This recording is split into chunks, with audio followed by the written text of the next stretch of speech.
আসসালামু আলাইকুম everyone, this is Mohammad Sifaitul Islam. Welcome to Mohammad Agros. তো কেমন আছেন আপনারা? আশা করি আল্লাহর অশেষ রহমতে খুব ভালো আছেন। আলহামদুলিল্লাহ, আমিও খুব ভালো আছি। আজকে আমরা এসে গেলাম আমার ছোটো ভাইয়ের তাসিনের সেট আপে। তো এগুলো ছিল তার প্রাণীগুলো এবং তার সেট আপগুলো, এবং এটি হলো সে এবং তার ছাদ বাগান। মাশাআল্লাহ, খুব সুন্দর। দেখেন, সে নতুন এই খাঁচাটি কিনেছে ১,৫০০ টাকা দিয়ে, এবং তাকে তারপরে তার সাথে চলে গেলাম আমরা পাঁচজন মিলে চলে গেলাম আমাদের চট্টগ্রামের দেওয়ানহাটে। সেখানে গিয়ে দেখলাম আমরা অনেকগুলো আজকে প্রাণী উঠেছে। মাশাআল্লাহ, সব ধরনের প্রাণী এখানে রয়েছে, পাখি, মুরগি, হাঁস, কবুতর ইত্যাদি।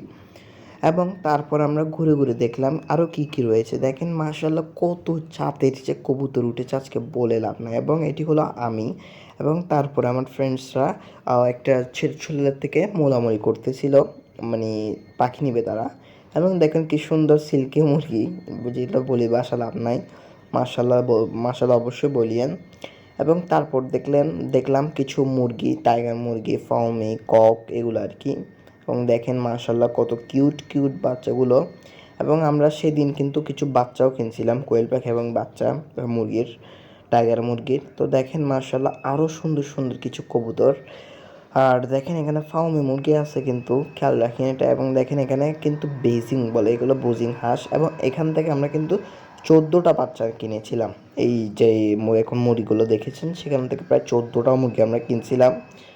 এবং দেখেন একটা ছেলের লোকের ডগটা, মানে কি কুকুরটা ছেড়ে দিয়েছিল, আবার পরে ধরে আনছে, মানে ছুটে গেছিলো। তো তারপর দেখেন আমরা এখানে দেখতেছিলাম এই বাচ্চাগুলো কেমন লাগতেছিল, এখান থেকে নিয়েছিলাম কিন্তু আমরা বাচ্চাগুলো। এবং দেখেন আমরা বাচ্চাগুলো কিনতেছিলাম তখন, এবং কিনে আমরা দেখতে যাওয়ার সময় দেখলাম কি সুন্দর দুটি মুরগি। আজকের জন্য এতটুকু, দেখা হচ্ছে পরের ভিডিওতে। আসসালামু আলাইকুম, আল্লাহ হাফেজ।